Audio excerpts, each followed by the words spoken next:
very much shy in responding on either education or a whole range of other issues. But I think the NUT certainly is very focused on trying to use the election to demand change. The NUT is also very focused on using us to try and change Labour Party policy, and we're perfectly happy with that. I mean, one of the things about the Green Party, our journalists are always asking me, are you worried that someone's stolen your policies?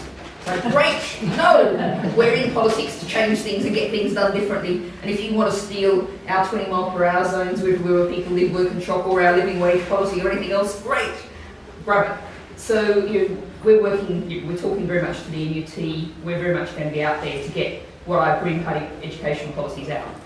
Now, I don't know how much everyone in the room knows about that, so what I'm going to do is sort of briefly run through some of the key points in the time that I've got available. And I think the place to start really is the whole philosophy, the idea that schools and indeed even teachers should be competing against each other instead of being in cooperation, working together to get the best result for every pupil and for every school to be as good as it can be.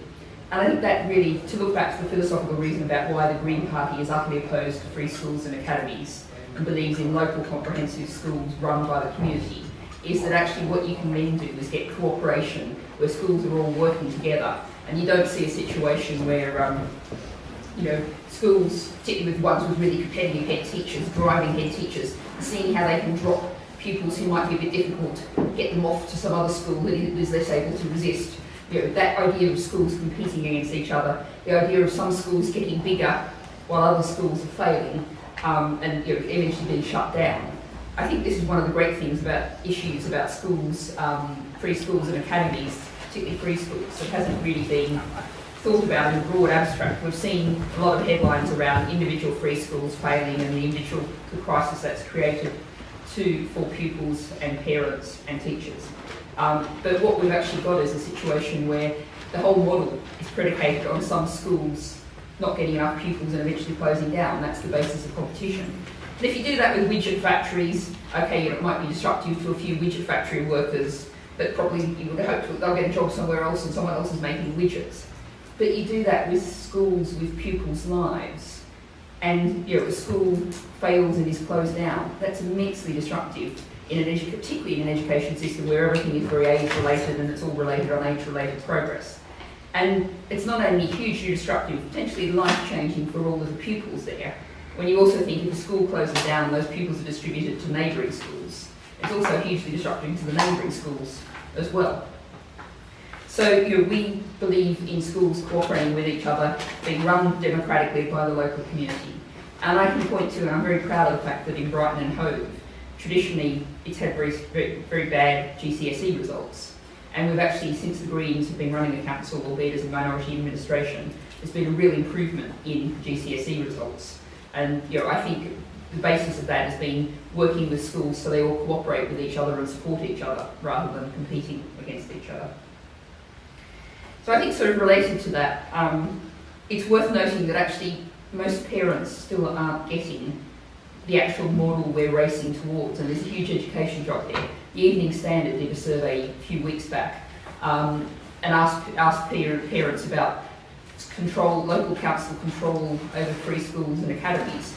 And not only did the majority of parents think that local councils should have control, a majority of parents thought they did have control. And there's a real education job to be there to explain, you've got this model based on the one head teacher and a board of uncertain origins, and there is no control except for the Secretary of State, who, perhaps not so much in London, but broadly speaking is a long way away. So there's that aspect of things. The thing that I always say that gets a large cheer from teachers is that we want to abolish Ofsted. I mean, I'm actually a school governor myself. I'm a governor at Netley Primary, which is just on the other side of the Euston Road. And I know how much stress, just how much angst, just the feel of there's an Ofsted coming, and that is just not healthy, it's not productive. And so what we propose instead of having Ofsted is to have a cooperative, continuous system operating on a kind of regional basis. It'll vary in different parts of the country exactly how you arrange it. So that schools, again, go and visit each other, look at what each other's doing, learn from each other, say, hey, I think that science really isn't quite working, this is what we're doing and it's working for our pupils who are very different to your pupils. And so, again, a cooperative kind of system. Which kind of brings me to another point about cooperation, which is we don't believe, and I think it's going to be absolutely disastrous, performance-related pay for teachers.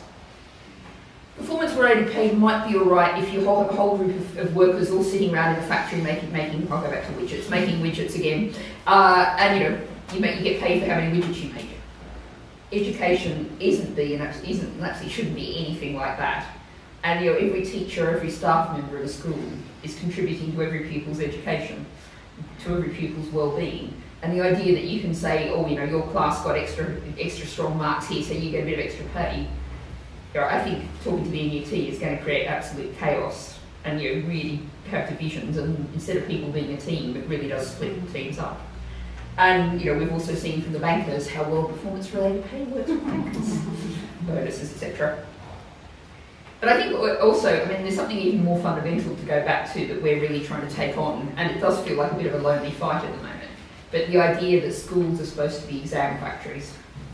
And it's interesting because I talk a lot at universities. I've just been doing quite a round of freshers' fairs and such like. And as you'd expect, the Green Party policy of zero tuition fees for universities goes down very well. But one of the things that I find really interesting, both at schools and when I do sixth forms and groups like that, is that actually saying school, university should not be a sausage machine that shoves you through exam after exam and judges you entirely in how much you've formed into the exact shape for that exam. Actually gets at least as bigger and sometimes a bigger cheer. Our kids are hopelessly over-tested. They're hopelessly pressured into fitting into a very narrow framework that's, teachers are forced to teach to the test, they do what they have to do. And we've really lost the idea of education. We've lost, and the interesting thing is actually when you look at PISA and all the rest of it, this actually isn't working even in its own terms. If you actually narrowly teach the test, ultimately your test results will get worse because it's just so narrow. And I think we've got to get many fewer exams, get back to more continuous assessment, teacher assessment, simply teachers saying, this is a class of kids and these are what they want to learn. We need to get them to certain skills at the end of the year, but how we get there is a route that works differently for each group. And it's not just the obvious academic stuff. Caroline Lucas, the Green MP, you might know, has been doing a lot of work on sex and relationship education. And there's a whole range of stuff of education for life that schools are being forced out of. Sex and relationship education, education about personal finances, cooking, even gardening, skills that will actually be with you through your life, skills that a lot of kids, often their parents don't have, so they can't even get at home. We need education to be thought of as far broader and turning out people who are prepared for life. And I'll quote the former Education Minister here, Len Truss, nurseries aren't doing enough to prepare children for work. Great! I think that's absolutely brilliant. The fact is that, and it's actually a really, really, basically fundamentally stupid idea, because the idea that we can take kids through their whole childhood of schooling directed towards a job. I've got no idea what the economy is going to be like in 20 years' time. No idea what jobs are likely to be around. And it's just an absolutely ridiculous idea that's not preparing our children for life. So I think that's, I can talk a lot more, but I think that probably covers most of the main points.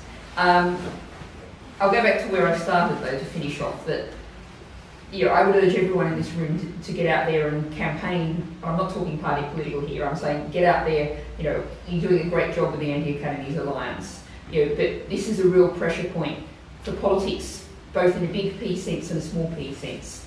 The Scottish referendum showed how you can actually get 97% of people enrolled, 85% of people voted. There's a real potential now at this moment. I was on Women's Hour last week, and it was interesting that the phrase that got picked up all over on Twitter was, I simply said, people are fed up. And people are really fed up with the state of the education system and fed up with a lot of other things as well. And we need to harness that and take it from anger and destructive lashing out with things like voting for UKIP, and harness that anger towards saying we can build a positive model, a different kind of model.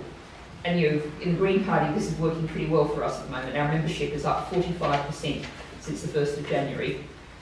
We're doing better in the polls than we ever before, and I think education policy is something we're really starting to get noticed on.